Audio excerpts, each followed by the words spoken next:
for free practice and qualifying. Then we had mildly damp this morning, and now we've got full-on wet this afternoon. So away we go.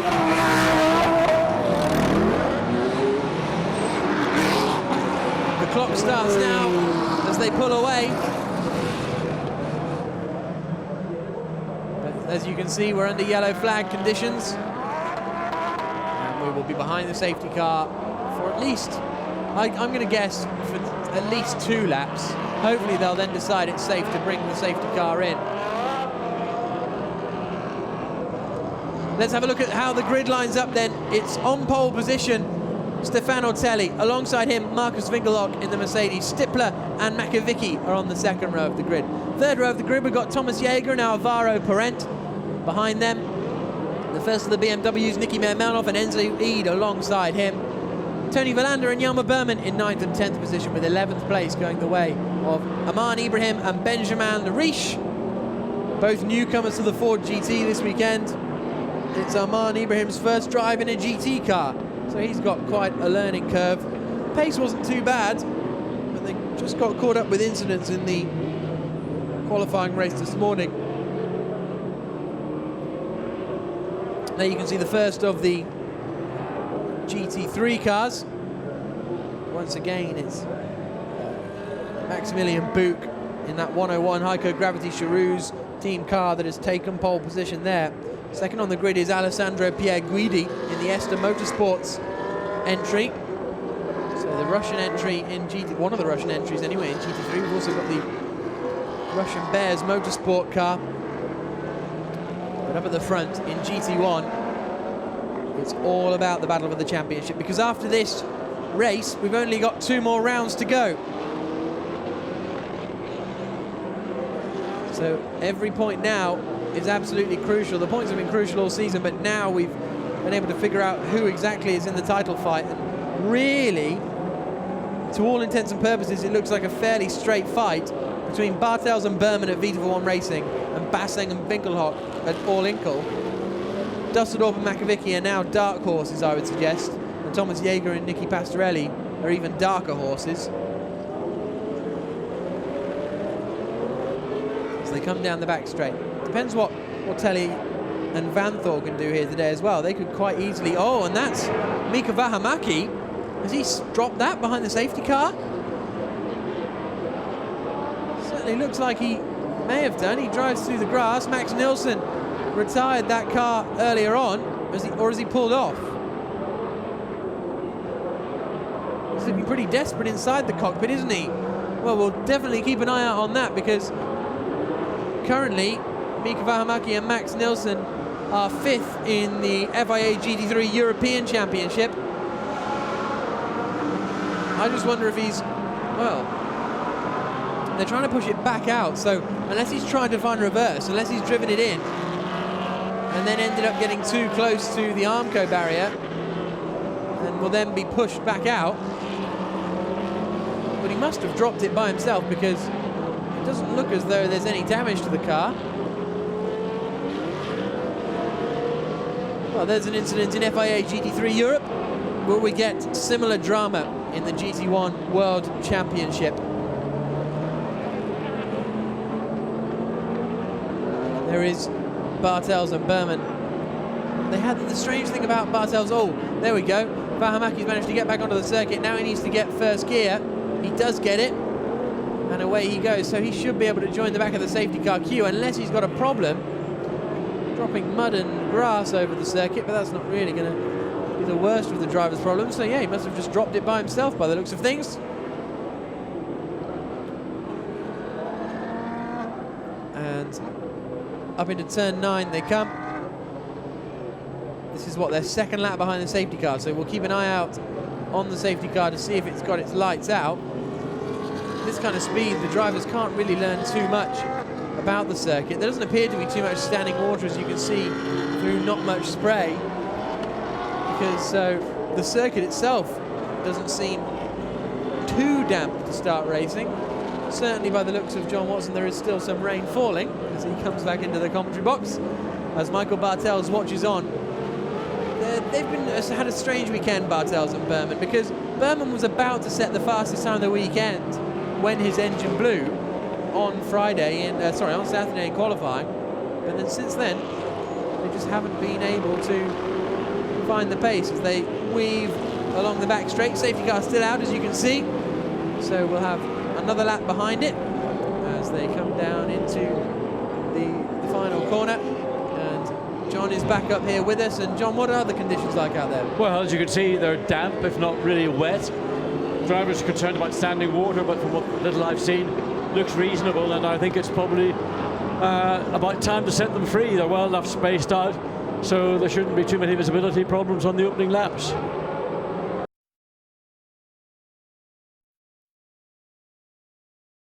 .53 minutes to go. The pit stop window, as I say, will open with 35 minutes to go, and there you can see the GT3 field at the back of this pack. And there is the Russian Bears motorsport car, the 104 machine driven at the moment by Sergei Ryabov. And he is going to be starting down at the rear end of the GT3 European field as the rain continues to come down. Yes, and the lights have gone out on the safety car, so we're now seeing Stefano Telli backing off and getting the field a little bit more bunched up. He has got control of this race. It is a race, even though it's been run under the safety car for 3 laps. It is a motor race, and Steph Dusseldorp, well, he's obviously been downtown Moscow market buying cheap and cheerful headgear, and it, I must say, it enhances his look. Yeah, I was close to buying one of them, but after seeing what Steph looks like, I'm glad I didn't. Down into turn 15, then the race is about to get underway. Stefano Telli has lit it already. He's already gone. And the race, well, proper is about to get underway. 52 minutes remaining as the green flag falls, and off has gone Nicky Manmanov at the very, well, final corner before he even gets to the first corner. So he loses a couple of positions as they come through for the first time. Difficult to see anything in this spray. Telli ran wide and he's lost the lead. Marcus Winkelhock is through into the lead of the race here in GT1. The Ford GT goes wide as well. He's lost a position to the front-running GT3 car. But in the lead of this race now is the 38 car of Marcus Winkelhock. He took advantage of Ortelli going wide at turn 1. Yeah, I mean, unusual. Ortelli usually is bulletproof when it comes to driving in difficult conditions.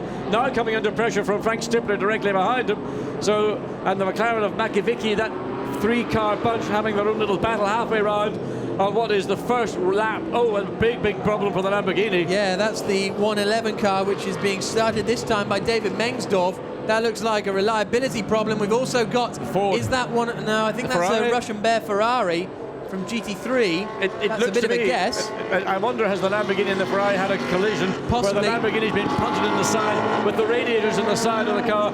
It may be that's the steam that we're seeing. Well, that could well be the case, but now we've got Fred Makivicki all over the back then of Ortelli with Stippler behind. So does that mean Makivicki has got past? Parent's just got up through as well. He's just got past the second of the Al Inkel Mercedes. Yeah, so the two McLarens are on a bit of a move. Also on a move is Marcus Winkelhock. He's loving these wet conditions. There is Parent trying to go around the outside of Frank Stippler, and he's managed to pull it off. Well, good move. Alvaro Parent is the driver of all that is making the most moves.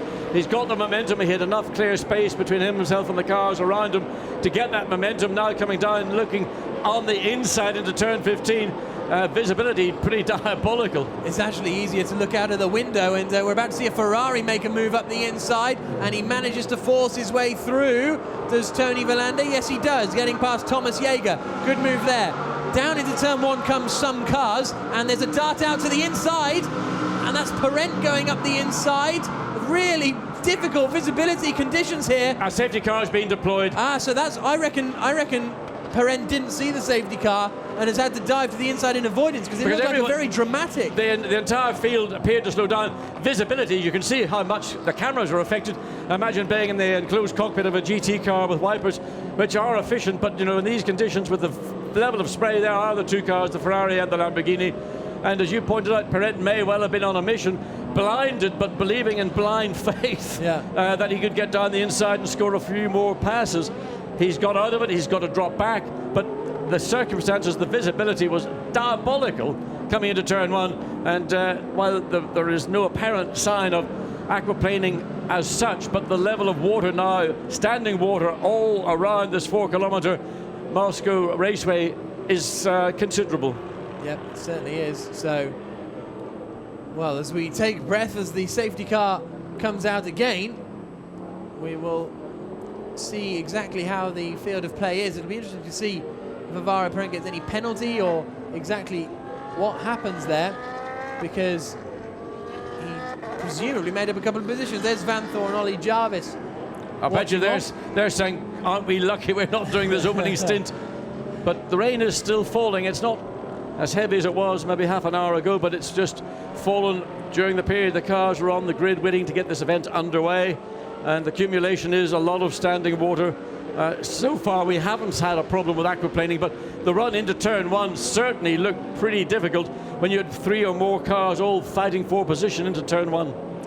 Absolutely. So the safety car is deployed as they clear up the car of, I think it was Sergei Ryabov.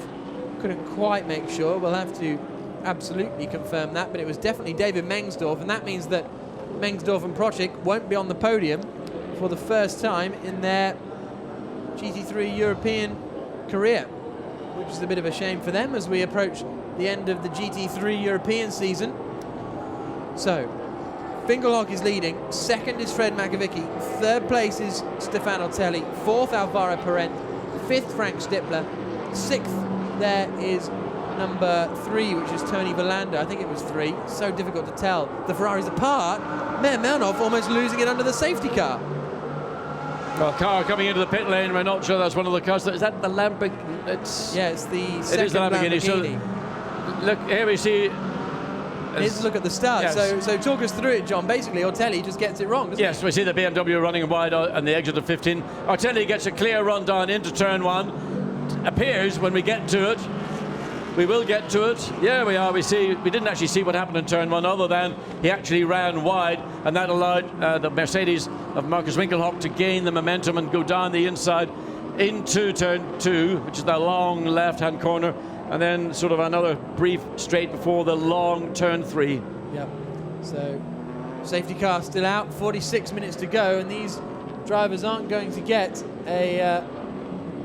an awful lot of running here before, well, they get a lot of running behind the safety car, not much racing action before the pit stop window opens. No, and I mean the pit stop window opens in roughly 11 minutes from now, so whether anybody will bother coming in at that early stage, bearing in mind that track conditions don't show any indication of changing, other than if you have maybe your star driver, the driver you think is more capable of dealing with difficult conditions, getting him in at the earliest opportunity.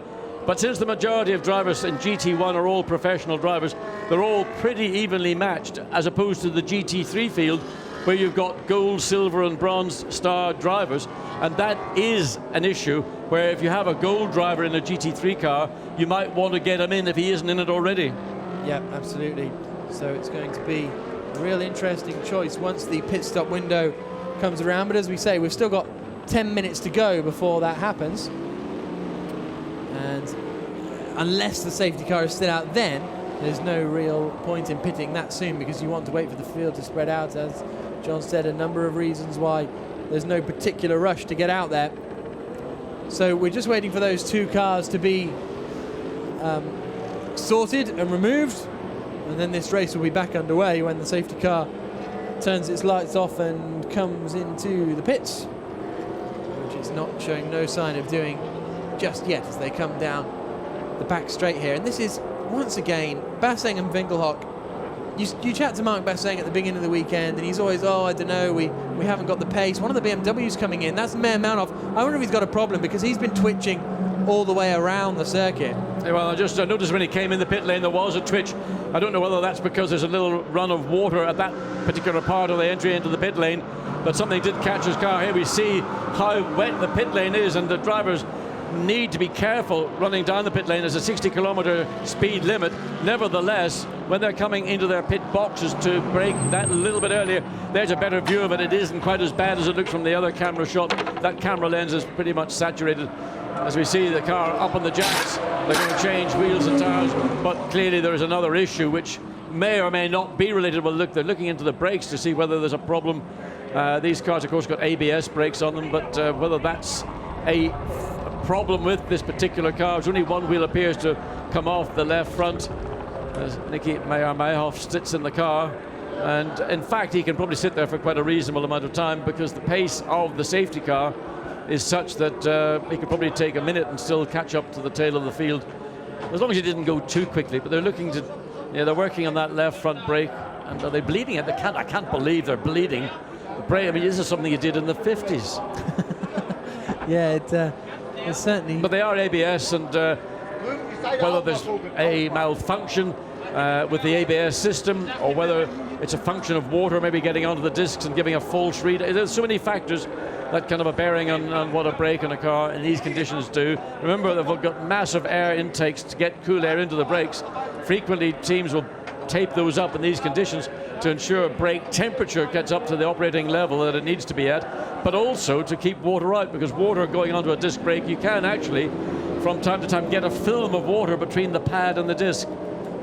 It's never handy, is it, as they come out onto the back straight. We saw Meyer-Meyerhoff struggling before the safety car even came in, going into that final corner, so obviously there is something amiss with Nicky's car, and that is just another example of the torrid season, or not season, they're having a brilliant season, but the torrid weekend that the Vita4One racing team are having, because, well, you spoke to Michael on the grid a few moments ago, and he's always pretty optimistic, but it's just not working out. It's not, and I mean, the performance of the car certainly was there. We saw that on Saturday morning, up until the point when Hjalmar Berman had that mechanical issue, and thereafter it seemingly has put the team, principally the Bartels-Berman car, on the back foot.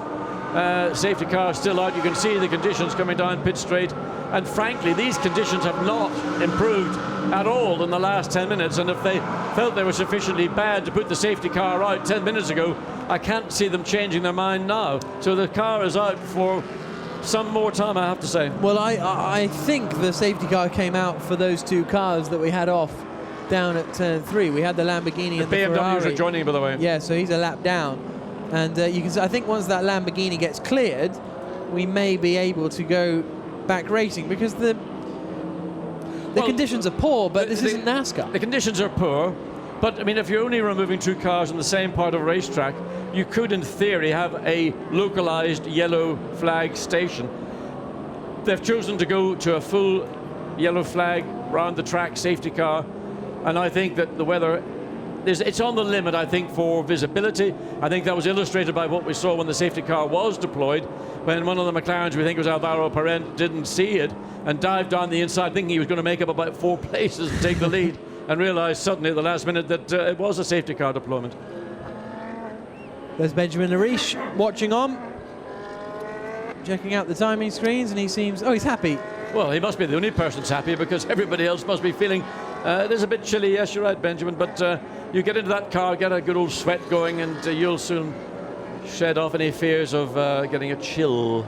So he'll be going out in the car in 5 to 10 minutes time, when his teammate there in the number 10 car, Aman Ibrahim, comes into the pits. The youngest ever A1GP racer was Aman Ibrahim. He was 16, I was there. Wait, how was he? Pretty young. Yeah. Yeah, it was a massive step. I mean, a young guy coming from India with limited single-seater experience, and he represented Team India in that race series a number of years ago. He had ability and speed, there's no question about it, but also immaturity and youth, and he hadn't quite found the balance between all those elements. His father, Akbar Ibrahim, was a Indian Formula 3 champion back in the day, and he's done a couple of years of Formula 2. He was in FIA Formula 2 last year, then went over to do some Indy Lights racing, and now finds himself here in his first ever GT race, because he didn't get to drive the car earlier on.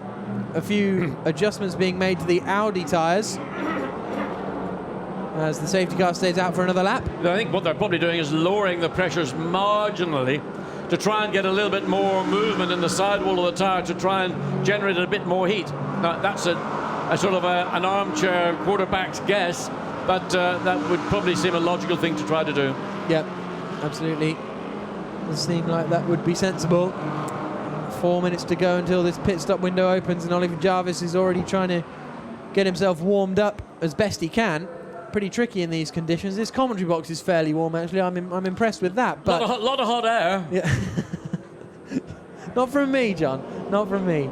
But the garages down there are going to be pretty chilly. as far as GT3 is concerned, not much movement since the start of the race, apart from that retirement, or sorry, that spin for Mika Vähämäki, but we did see him get going again, so he'll be on the tail of this pack, I imagine, as they come through the left-hander at turn 4, which sends them out towards the back of the circuit. It's 4 kilometers long, as we've said, and it is quite an elongated circuit. When you look over to the far side, I mean, I can hardly see the cars over the far side of the circuit in this mist and gloom. Dusseldorp getting warmed up as well, needs to keep that hat on. Yes, he does. Unfortunately, it doesn't do much for the rest of his body, but he's anticipating maybe an earlier pit stop than I would imagine. I would have thought that would have kept Fred Makovicky in the car until the last moment again of that pit stop window, but Steph is ready to go in the event that Fred dives into the pits and says, I'm in the pit lane, guys, let's go. And, you know, if you're standing there as a driver unprepared, it is inexcusable. So everybody, once the pit stop window is opening, and it's going to be opening in just under 2 minutes, has to be prepared and ready for that last minute call from the driver in the car saying, I'm in the pit lane. I think we've got the lights off on the safety car, John. We'll confirm it for the next shot.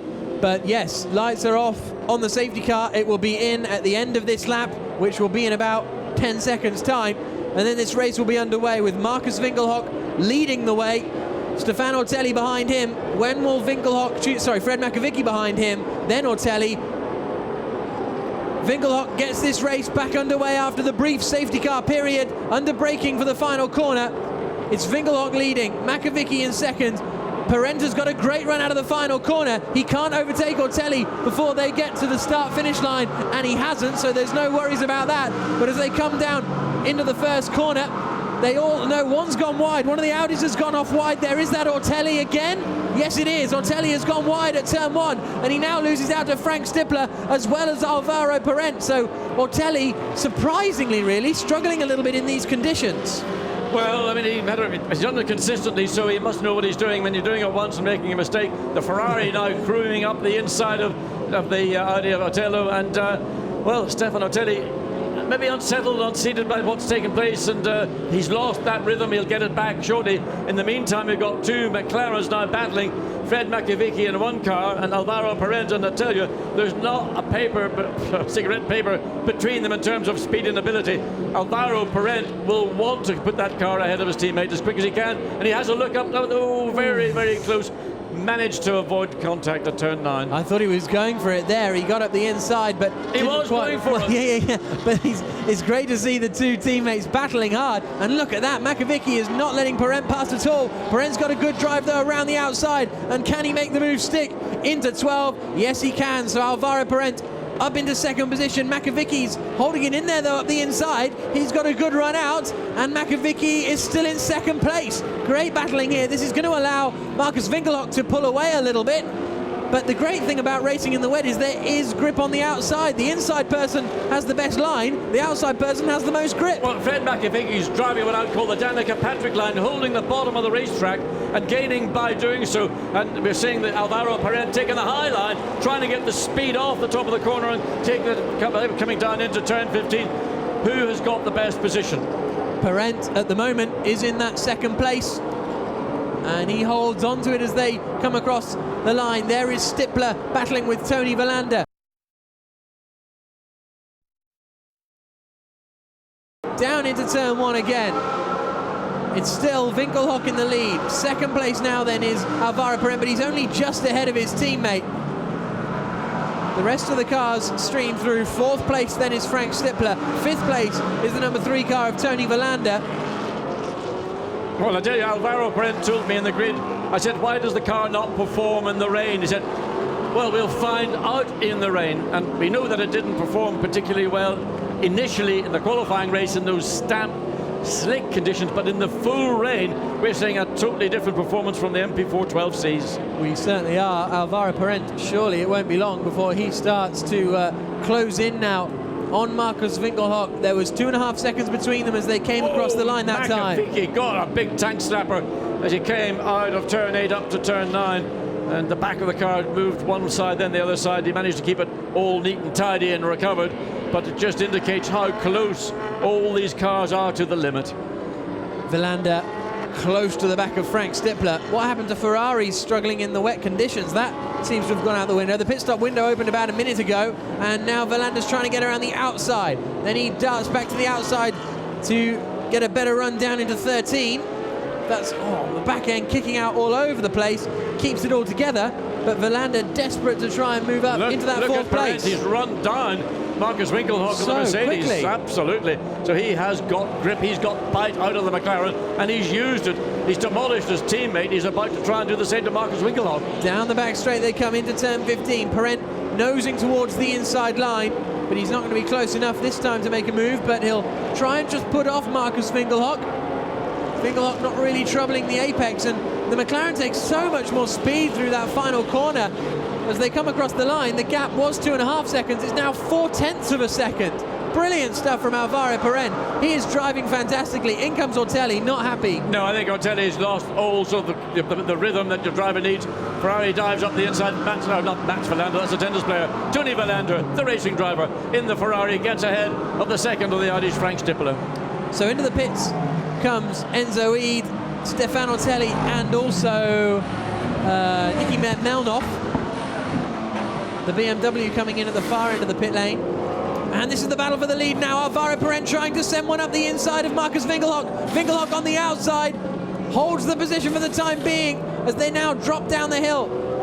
Little look towards the inside again from Perrent through the very, very fast turn 8. It's almost flat in the dry, but the back ends are stepping out as they tiptoe through it in the wet. Up the hill into 9. Perrent looks up the inside. Later on the brakes than Winkelhock, and into the lead of the race goes Alvaro Perrent in the Hexus McLaren. Great overtake, Alvaro Perrent worked it out. He knew where he had got the strength over the Mercedes. He used it. Been going into turn 9. I've not really seen a competitive overtake all weekend by anybody into turn 9. In these conditions where visibility is so restricted. So Alvaro Perrent is the driver who's mastering what we've got here, a very, very wet Moscow raceway.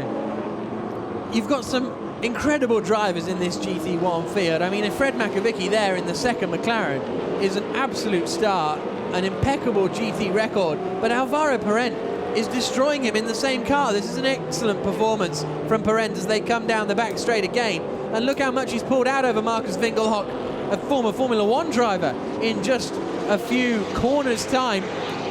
Perrent then on the brakes. He'll try and build up as big a lead as he possibly can before he hands over to Gregoire de Moustier. But now Marcus Winkelhock's mirrors are going to be filled by one of his championship rivals, really, Fred Makovicky.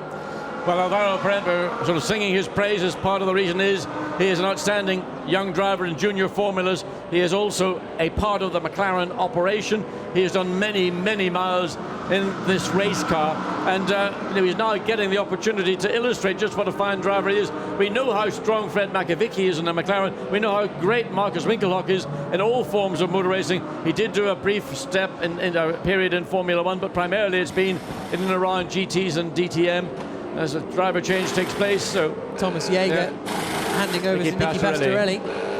And unsurprisingly, wet tyres going on there. No real choice there, but Alvaro Perrent has rocketed on up the road. It's going to be interesting to see how Fred Makovicky can deal with the Mercedes. Again, the back of the car stepping out, coming through turn 8. How he can deal. He's going to look up the inside. He saw what happened previously. He's done it again. Yep, good move from Makovicky. Winkelhock trying to get the cutback, but he can't quite manage it. So now McLaren, after qualifying first and second, big slide from Makovicky. That loses him a little bit of momentum. And also Tony Verlander's going very quickly indeed. He did a 1:56.5 on that last lap, which was quicker than anyone. Well, Tony Verlander had the fastest lap in the qualifying race by a substantial margin. When he thinks he's back in Finland driving on snow and studded tires, he's just chucking it in, left foot braking. You know the Finns speak. Verlander really pushing hard now, ultimately in the battle over second place, but I think Makovicky's going to disappear. But as I say, Verlander was the quickest man of anyone on that last lap. Perrent's gone purple in sectors 1 and 2, so he's about to set the fastest lap of the race as they come through the spray down into turn 15. Into the pits comes Winkelhock. Winkelhock into the pits. He will hand over now to Mark Basseng. Verlander will stay out for as long as possible, as I think will Makovicky and Alvaro Parent. Well, you can imagine. Parent now has a 6.4 second lead. I mean, he's just got to build as much as he possibly can. We know that Gregoire de Moustier, a lovely chap and all that, but he is not at the level of the 3 other drivers in the team. So they've got to keep Alvaro Parent in that car. Interesting that the Mercedes comes in. Well, I suppose there's 4 minutes remaining before the pit lane closes. So Marc Passin gets into the car and well, just these pit stops, the quickest we saw again in the qualifying race was about 52 seconds flat, which is a pretty impressive time to change 4 tires with 2 guys doing it, and the driver change as well. So they'll be looking for a time in the middle 50s at worst to try and gain position from a very strong pit stop. So Thomas Jaeger, Nicky Pastorelli at the wheel now of the 37 Mercedes is going to come out a long way behind, actually, his teammate who pulls out, and Jaeger is in a duel with the number 4 Ferrari of Francesco Castellacci after those two came into the pits right together. So now, how quickly can Marc Passin get up to speed, and when will McLaren and Ferrari decide to pit their cars? Well, we've already suggested it'll be at the last possible moment. They've got 3 minutes remaining, so they'll do one more lap, I suspect. Depending where they are on the track, they may complete this lap they're on and go on to one more, or if they're just beginning a lap, then they'll probably come in at the end of that lap. But you can see Tony Villander is right on the gearbox of that McLaren of Fred Makovic, and I just wonder whether the team might opt to bring Makovic in now and get that pit stop over and done with, and then let Parent come in at the last minute. One car is coming in, I think that will be Fred Makovic. Yes. I should be a team manager, a strategist. I mean, it's not rocket science if I can work it out. No, well, no, that's true. Into the pits comes Fred Makovic then. He's going to hand over to Stef Dusseldorp. Those guys need to cross the road quickly, because in comes the number 1 McLaren, currently 3rd place in the championship, still in with a chance of winning the championship. Also in comes Frank Stippler to hand over to Oliver Jarvis. And in comes the Hexis car. Pretty quick with their pit stops at Hexis. And Dusseldorp will get in once the door is free from the wheel change. Yeah, the airline is seeming to sort of stopping the door getting opened, and taking a little bit of time Makovic to get out. Stef Dusseldorp, a much taller driver, he needs a bit more space in the car. They take a seat fitter or filler out for Makovic to let Dusseldorp get in. And our car's off the jacks, fire the baby up. Come on, Stef, get it going. You've got a clear run out of the pit lane. So Dusseldorp exits the pits. He was battling with this 38 car of Marc Passin, but he's going to come out comfortably in front, actually. Marc Passin not really getting up to speed very quickly. In fact, Ollie Jarvis is probably going to benefit as well. Certainly, he'll come out behind the Mercedes, that of Marcus Winkelhock, but he's not going to, Marc Passin, but he's going to get ahead of the 2nd Mercedes, and that, that's the 2nd of the Ferrari. Yeah, it's Castellacci, but these two are already up into their zone and into the racing speed and know what the circuit's like, whereas this is going to be a voyage of exploration for Oliver Jarvis. As they come through turn 3 now, Jarvis is going to get swamped very quickly by these two. How quickly can Ollie get up to speed? That's going to be the interesting thing to watch out for. Down the back straight then comes a selection of cars. Our race leader, that's who we were looking for. Yeah, but and Alvaro Parent comes in. Yeah, he's going to get across the line with about 40 seconds before that window was closed there. Gregoire de Moustier with the luminous orange and yellow helmet about to get in. Again, it's a pressure point for de Moustier. He's getting a car that's in the lead, being driven impeccably by Alvaro Parent, and he knows that basically all he can do is try and just do the best he can, and I know he will, but it's never going to be as good as Alvaro Parent. Into the pits they come. Hexis need a swift pit stop here. De Moustier in, Parent out. There's the driver they're battling ultimately for the lead of this race. Don't forget, we've also presumably, yes, we've got the number 3 Ferrari in as well of Tony Villander handing over to Felipe Salaquada, so they're not out of the battle for 2nd place. Can the McLaren get started? Yes, they appear to have cured those problems, which is good news, and this is going to be absolutely comfortable for Gregoire de Moustier. He comes out now as his teammate rounds the final corner, so Gregoire de Moustier comfortably leading. Who's going to be in 2nd place? That's going to be the close one, because here comes Felipe Salaquada down the pit lane. The number 1 car of Stef Dusseldorp comes into turn 1, gets the car stopped, swings it in, runs a little bit wide, and he's in 2nd place still. So McLaren 1-2, Ferrari third. Gregoire de Moustier was fortunate because the timing of that pit stop has got him out in effectively clear rain as opposed to clear air, but he's not having to battle to get ahead of cars that are slower cars. But look, you can just see how tricky those conditions are as the Ferrari now with Philippe Salaquada is slightly more stable. Yep. So into second place then, or still in second place, is Steph Dusseldorp in the number 1 Hexis Racing McLaren. Now, can he begin to chip away at the advantage that Gregoire de Moustier has in front of him? Equally, what kind of pace can Philippe Salaquada find as he comes up the hill into turn 9? How's things going with the battle behind? Well, there's Marc Basseng, Nicky Pastorelli and Francesco Castellacci. They're all running pretty much together. They've all managed to get past Oliver Jarvis, who we said might get swamped. He's been swamped and overtaken. Yeah, I think that what we're seeing at the front of the field, the front 3 cars have got the second driver effectively in each of those drivers and in each of those cars. The prime drivers were in at the start, and that's why we saw such powerful drives from those 3 drivers. Now what we're seeing is the slightly less high end of the driver market, and they're looking not to make mistakes, just to consolidate and try and bring the car home. 23 minutes remaining. Francesco Castellacci looking pretty racy, taking the karting line a lot more than those 2 in front. Basseng is struggling. There's Thomas Jaeger, not particularly happy with how the car was feeling, or something along those lines. But now here's his teammate Nicky Pastorelli trying to pass Marc Basseng going down into turn 15.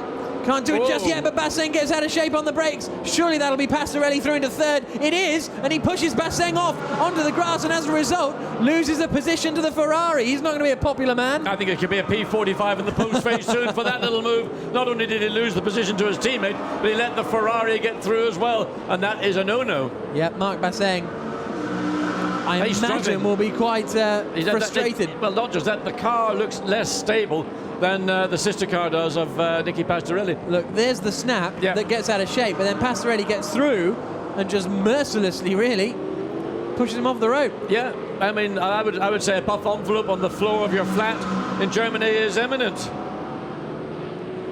Here come our race leaders. Gregoire de Moustier and Steph Dusseldorp behind, and Steph Dusseldorp is definitely catching Gregoire de Moustier. He's taken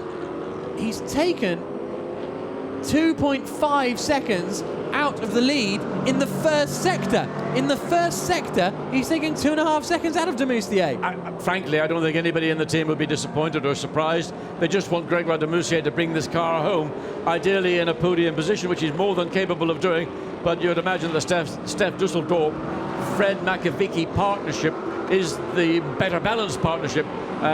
For Alvaro Parenti is clearly head and shoulders above his teammate, but sometimes you have to accept that to make things work. Look at the lights flashing. Steph Dusseldorp doing everything possible to distract the young Frenchman, to force him into looking backwards rather than paying attention and concentration on what's going ahead. Now he moves up in the inside. Has de Moustier given him room, or has he realised he's even there?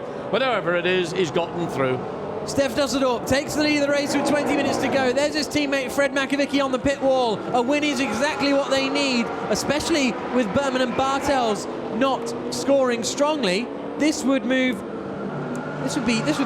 interesting for the championship, in fact, because I think Bartels and Berman, if things stay how they are, would still lead the championship just about. And here's and there's a big collision down there at turn 1. That was the nearest thing to snooker you'll ever see in motor racing. That's Mika Vähämäki getting involved, and he was really the Heiko Mercedes are in all sorts of bother, because now here's the second Heiko car in GT3, the championship leading car, now in the hands of Dominic Baumann, getting all sorts of bashy with, I think, Michael Lyons it was. Yes, it was Michael Lyons, and now we can see the 105 car. Right rear in the Ferrari has broken the wishbone, has broken the wheel, is towing out by about 150 degrees. It was Václav Maliv who was the one who slid into the Heiko Mercedes down there at turn 1. So let's have a look again. Václav Maliv is going to arrive on the scene backwards, basically, whether he's got it out of shape himself or whatever.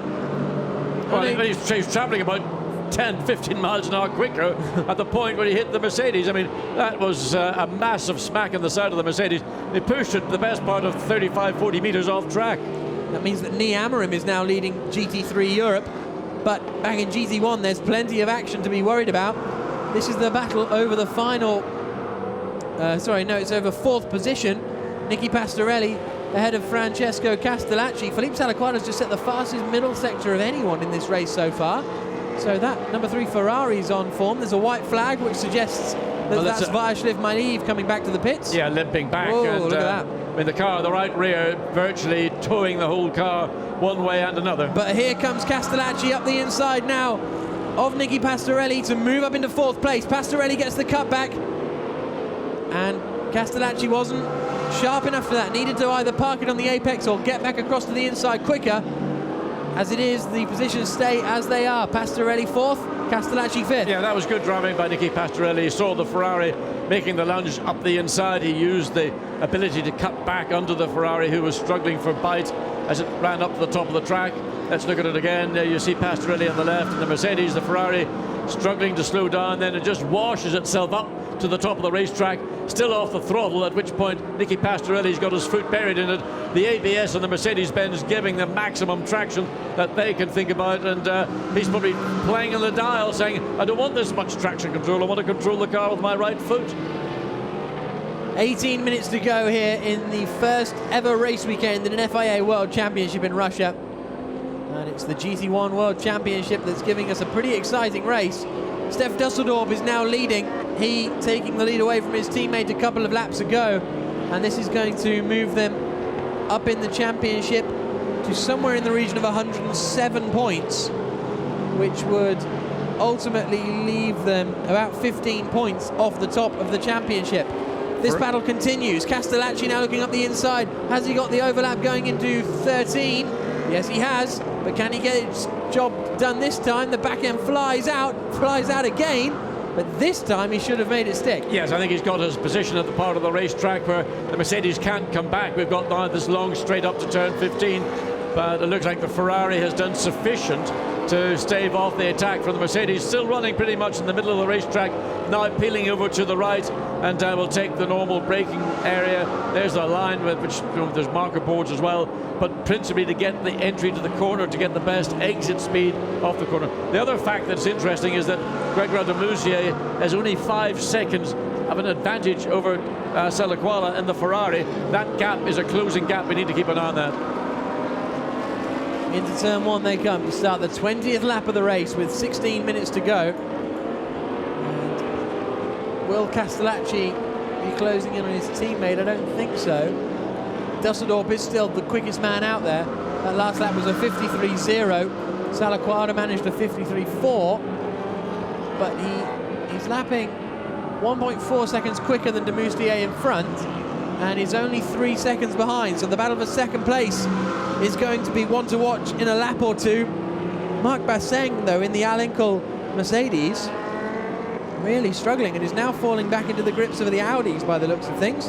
Well, I noticed when Thomas Jaeger got out of his car and handed over to Nicky Pastorelli, he was making those sort of hand movements that a driver would indicate that either it's a traction control issue, that it's not coming in and out smoothly enough, or it's too aggressive or something. And I just wonder, is that a similar problem that Marc Basseng? It makes for a car that's unpredictable and unstable. Consequently, you're never confident enough to be able to commit to a corner, and particularly to get back onto the throttle. Yep, absolutely. The Mercedes have been all right in the wet so far this year, but mainly average. They haven't won a wet race so far this season.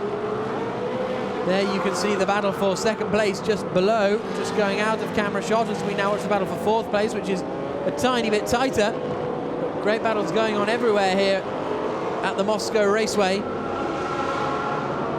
Into 15. And Castellacci isn't close enough yet to the back of Pastorelli as they come into the left-hander. So it's Pastorelli then.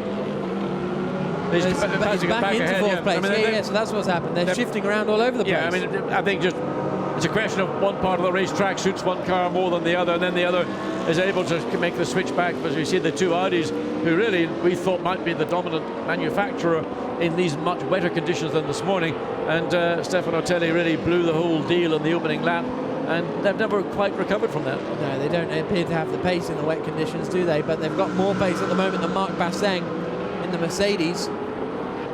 Whoa, big step out from Basseng as he comes through turn 3. He's really having to work hard. Yeah, you can see on the lap 18, minus 1.2, minus 0.9, minus 0.5, so they're taking on average half a second or so out of the Mercedes every lap. But of course the difficulty is catching and then overtaking.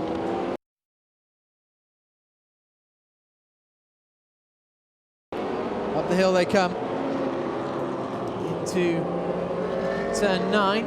It is Marc Basseng in that car, I'm pretty sure. I just think I think he hasn't switched over the transponder, so the timing screens are still saying, yeah, the timing screens are still coming up with Winkelhock. But I can assure you it's Marc Basseng at the wheel of that car, and it's Ollie Jarvis at the wheel of the car behind, having taken over from Frank Stippler, and then it's Lawrence Vanthoor behind him. So the three of them really all closing up. They're all getting sideways as they come down. That's a little look up the inside from Jarvis late in the day, makes it through. Yeah, but I mean, that was almost as if the door had been opened by Marc Basseng, and again a little bit of contact between the two cars as they come through turn 14. Strange entry, but it was the exit out of 13 where the Mercedes actually went into what I would call a proper power throttle control slide. Again, giving me thoughts that there's something within the traction control that Mercedes are not entirely comfortable with. Into the final corner comes Basseng. Little tentative look towards the inside, but nowhere near close enough. Now we've got this battle for second place that we thought might develop. Gregoire de Moustier in the Hexis McLaren ahead of the number 3 car of Philippe Salaquada, the AF Corsa Ferrari 458. There you can see that it's been a second and a half every lap. So where can Salaquada find the room, find the position to make it past? Same old story. You got momentum, you can catch anybody you like, get behind them in the spray. In reality, the Ferrari with Salaquada in it is the quicker of the two partnerships, but nonetheless Gregoire de Moustier is doing what he has to do, driving a strong, clean race, not making mistakes, and you know, if Salaquada gets impatient and tries to do something a bit drastic, 12 minutes of this race remaining, he's not under pressure to do it. The only pressure will be from behind if anybody starts to catch these two. Doesn't look like it at the minute. No, they've got a 12-second advantage over Nicky Pastorelli behind them, so I think it will just be a self-contained fight for the remaining 12 minutes of this race. Makovic looking not too concerned, really. Obviously, Hector's want to do well in the team's championship, but I think Makovic's main concern will be his teammate, who currently has a 10-second lead at the front of the field. Down the back straight they come. He's not quite close enough. Here's a look at some action between Castellacci and Pastorelli again. I think this is where we saw Pastorelli actually got ahead of Castellacci. That was about 3 laps ago, but we're just fitting it in just to give you an idea of what's gone on. Again, this battle for second place. Ferrari trying to find a way down into turn 1, but the Ford precludes any impetuous opportunities down into turn 1. Then this long sweeping left-hander at turn 2. Not a great deal you can do. It's more about just positioning to ensure that when you come off the sequence of corners at turn 4, then the run through 5, 6, and then 7 and 8 are sort of almost not a corner. But the Ferrari is challenging. It's going to give Gregoire de Moustier more headaches. Again, looks to find a way up on the inside, but not advisable at the minute. Good defensive driving so far from de Moustier. Hasn't been pushed into a mistake by Philippe Salaquada. Down through 8. Little twitch as he comes through 8. Then up the hill over this kind of drying line that you're starting to see. Salaquada always has a little feint to the inside at 9, but it hasn't put de Moustier off yet. He's desperate, no doubt, to make it a McLaren 1-2, as we had in Navarra back in May. I think we were in Navarra. And now they come out onto the, well, almost onto the back straight. We've got these 2 left-handers to go before then. But de Moustier, it's going to be a big ask for him to hold off for 10 minutes, isn't it? Well, he's done a good job so far. He's been under pressure for at least 10 minutes from the Ferrari of Philippe Salaquada, and you know, when your confidence starts to increase and you realize that you're doing a good job and you're dealing with a driver who potentially has got a quicker combination than the one that you're driving, or is a quicker combination than McLaren and de Moustier. But the Ferrari not able to do anything down the straight into turn 15. If the Ferrari was quicker, it ought to be quicker off turn 14 and get the run, but that isn't happening. Benjamin Lariche behind in the Ford GT, a couple of laps down, and then we've got this continuing battle over fourth place as well. Castellacci, and there you can see Jarvis ahead of Basseng, and now Basseng is going to come under pressure from Laurens Vanthoor. Just to keep you abreast of what's going on in GT3, it's still Niamarim leading that with the 177 Esther Ferrari of Alexander Scriabin behind him in second place, and then the second Esther Ferrari is in third place as well. Oh, contact, and the McLaren has been spun around. So Gregoire de Moustier did get tagged in the end by Philippe Salaquada, and that was a disappointment. They didn't need to do that, but maybe frustration on the part of Salaquada. Had enough of running behind the McLaren, and there was contact. Let's look again and see. The Ferrari's going to try and launch itself down the inside. It's only halfway along the car. That is what I would describe as an avoidable incident. He wasn't sufficiently far up to claim the corner. De Moustier rightly took his line. I wonder, will there be any penalty to Salaquada for that move? Well, we saw a very similar, not incident because they didn't come together, but the previous lap, Salaquada had a little feint towards the inside there at turn 4. De Moustier had come across very quickly to shut the door, but nothing happened that time. But this time they made contact, and so Philippe Salaquada now up into second position, but as John says, that will be under investigation, I have no doubt, by the race stewards. Still second and third places, so not an absolute catastrophe, and there's more contact. Round goes Nicky Pastorelli, pushed into a spin by Castellacci. The AF Corsa obviously got on the radio and gone, oh, just push him out of the way, lads. Well, I mean, there's incidents that two Ferraris involved, one with the McLaren, one with the Mercedes. Nicky Pastorelli is looking to find where reverse gear is, so let's look again at that one.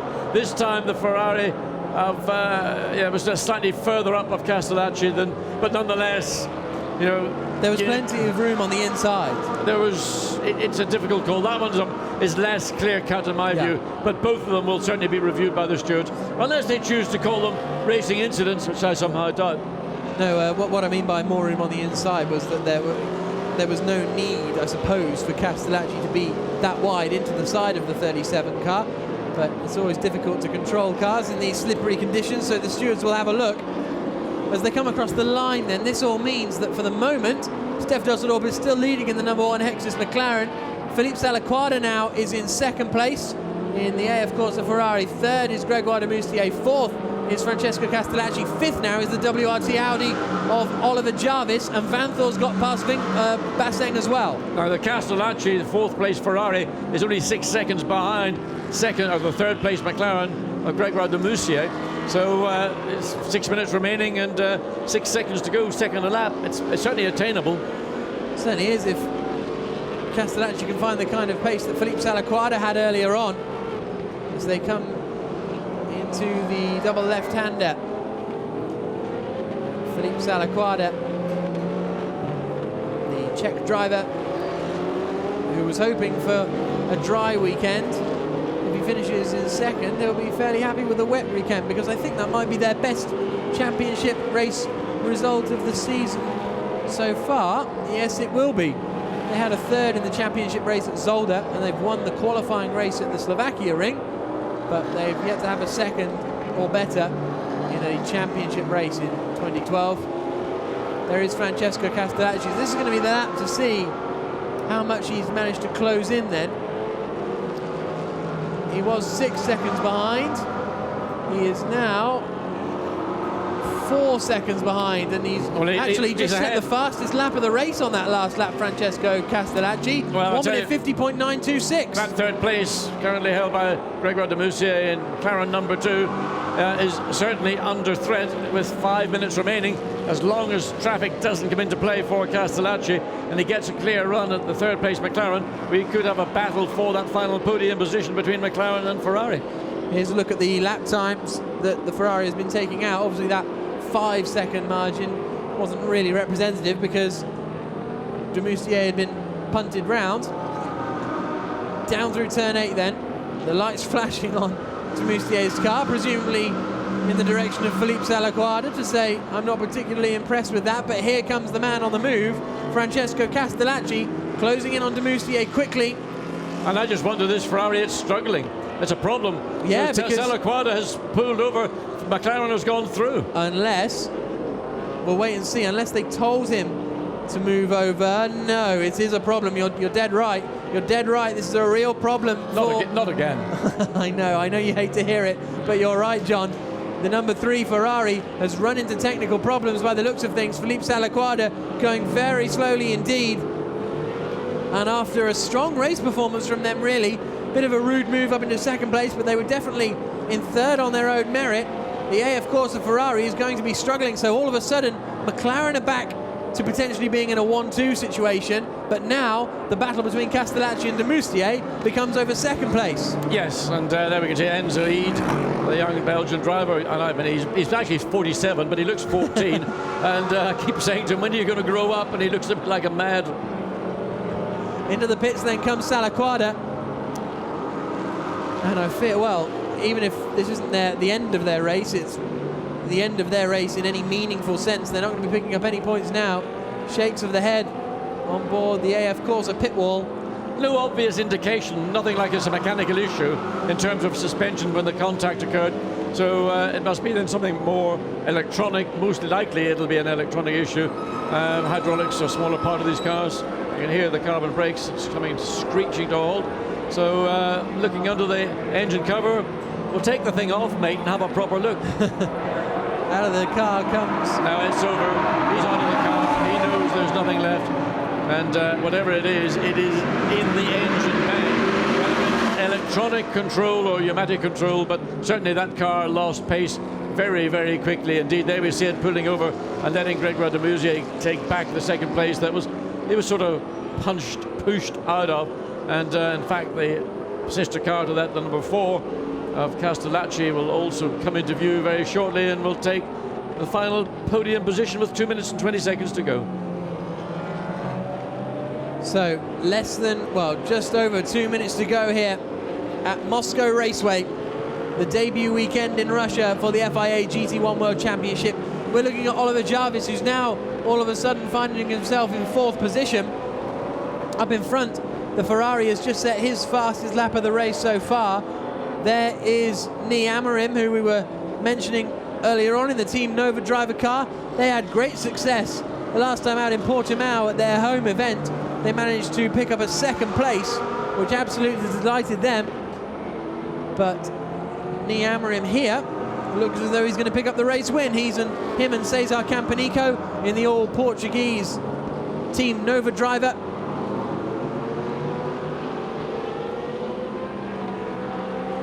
So there have been an agreement made by the stewards, and there will be a 30-second time penalty to cars 3 and 4, the 2 AF Corsa Ferrari cars, for causing collisions. Well, not a huge surprise there, John. No, I'm not. I mean, the stewards would certainly look at them because they were, in my opinion, and the stewards have concurred with that, avoidable incidents. If you're going to pass, certainly the first one, the Salaquada one, was the more marginal of the two, but the stewards have taken a view that they were both avoidable incidents, and they don't encourage driving where you do see contact. But here is this battle for 2nd place, and Gregoire de Moustier got 45 seconds. He may not get the checkered flag on this lap. Yeah, this is the penultimate lap, I think, because well, it just depends what the leader is. Yeah, Dusseldorp is 20 seconds up the road, so I'm pretty sure that we're going to get one more lap out of this one. We'll keep an eye out the window. Here comes Dusseldorp. Yeah, so yeah, should have one more lap. Comes into turn 15, the final corner, but we will certainly see him go across the line. He'll have about 12-15 seconds before, there we go, final lap, 15 seconds. Final lap of the race then begins. Steph Dusseldorp in the lead of the race, and here is the continuing battle though for 2nd place. It's not ultimately over 2nd place, but I wonder if they've told Philippe Salaquada here exactly the situation, because maybe they'll just get him to try and push as hard as he can as he starts the final lap to try and find a way past Gregoire de Moustier. But whatever happens, the position that Salaquada in the number 3 AF Corsa Ferrari is in now, he won't be in come the final classifications. We're not going to see him on the podium. Here's a look at his incident again, or Castellacci's incident again, sorry. And yeah, sorry, it was Francesco Castellacci we were looking at there. I apologise, not Felipe Salaquada. He's brought his AF Corsa Ferrari into the pits into retirement. So just for clarification, Dusseldorp leads, de Moustier second, Castellacci in third place. There he is, the battle over second place going on.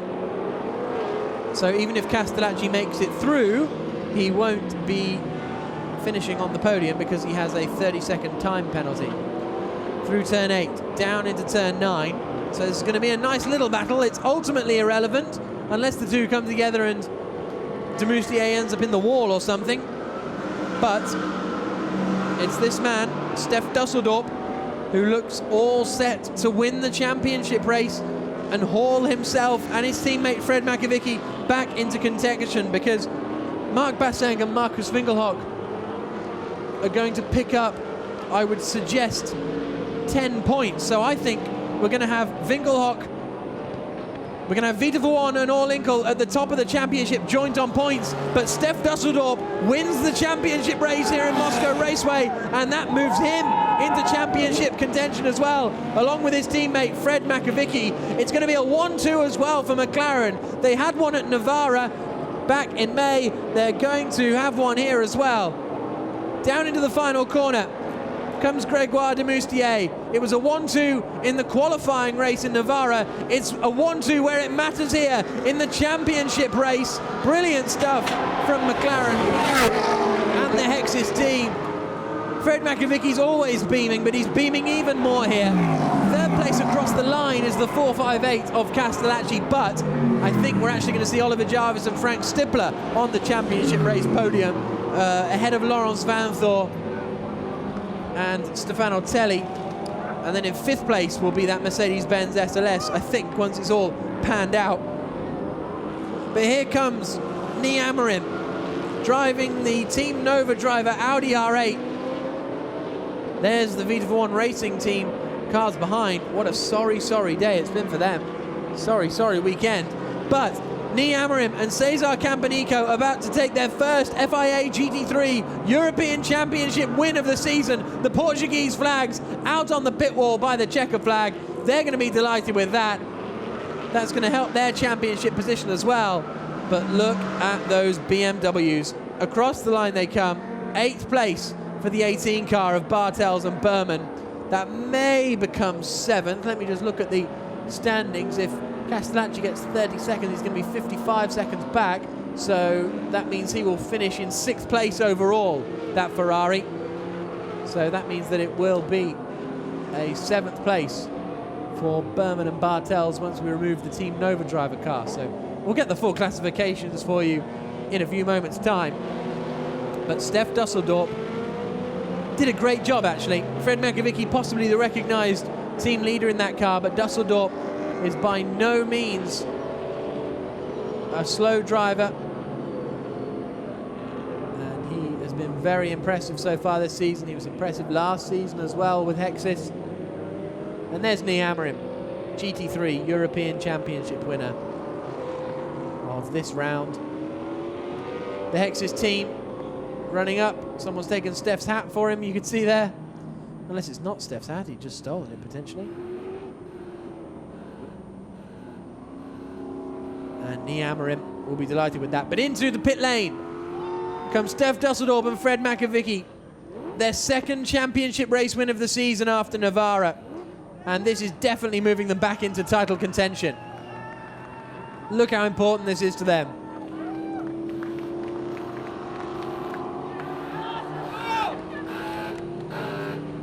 Absolutely delighted, the Hexis team. And now the cheers for Grégoire de Moustier as well. He's thrilled with that. The whole team is thrilled with that.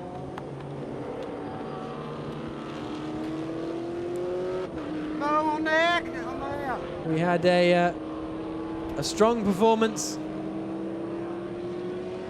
an almost 1-2 in Slovakia from the BMWs, but McLaren have been able to pull it off here. 3rd place, Oliver Jarvis and Frank Stippler. they'll be pleased with that. Possibly a little bit surprised to have been shepherded into the Parc Fermé area as the rest of the teams and crew make their way down the pit lane to celebrate the top three and the podium presentation and ceremony that will then follow on.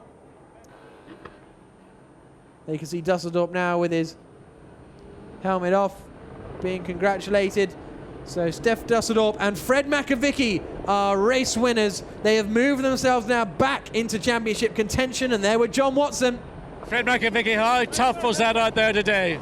Yeah, it's really great for us, especially after the race of Slovakia. We're coming back for the championship, and it was a really hard condition, especially with the tire. It was difficult to find a good pressure, and sometimes we can be really fast, sometimes we are really slow, and the window is really close, she really little, and we must work on this, but really thank you McLaren and Exil, they did a great job. Excellent, Fred. Steph, you did a stunning job taking over for a great job that Frank had done. What was your story? Yeah, he did an amazing start, and he took the first position, and at least after Alvaro, and you know, we did a great pit stop again. I overtook Greg while he was struggling with the temperature, and I think after this it was just going and going, create a little gap, and driving home to P1 and score a lot of points again. Well done, congratulations. Thank you very much. Let's have a look at the classified results. It was a win by Dusseldorp and Makovicky by some 25 seconds over their teammate. McLaren 1-2, Audi 3-4. The Ferrari AF Corsa machine, as I suggested, has now been put down into 6th position. Not a bad result for Winkelhock and Basseng. I think that will move them level on points at the top of the championship. We'll get that confirmation in a few seconds' time. Eden Castellacci in 6th. Berman and Bartels finishing in 7th place, so it won't actually, will it? Because Berman and Bartels picked up a couple of points. So that means they will still hold on to the lead of the championship. Valander and Salaquada retiring with 3 laps to go. After a very entertaining race here in Moscow. The conditions certainly helped, but we were expecting a decent race in the dry, but in the wet it turned into a bit of a thriller. Plenty of action going on all the way throughout the order. And here's how the Drivers' Championship looks. It is a 6-point advantage now at the top, so it's definitely come down a distinct amount, and then it's only 17 points from 1st to 3rd. So, as I say, Dusseldorp and Makovicky unquestionably have moved themselves back into title contention with only 2 rounds to go after this one. Ortelli and Vanthor 4th in the championship. Jaeger and Pastorelli dropped to 5th. Oliver Jarvis and Frank Stippler move up into 6th position in the FIA GT1 Drivers' World Championship. Podium presentation will be underway in a few seconds' time. You can see 3 of the top 4 drivers in the Drivers' Championship are Germans. It's been a good year so far for the Germans in GT1. And it's no different in the Teams' Championship. Al Inkel still lead and have extended their lead over Vita for One this weekend. It's now getting very tight between Belgian Audi Club and Hexis Racing in the battle over 3rd place. AF Corsa ending up in 5th position in the championship at the moment. They're some way behind Hexis in front of them.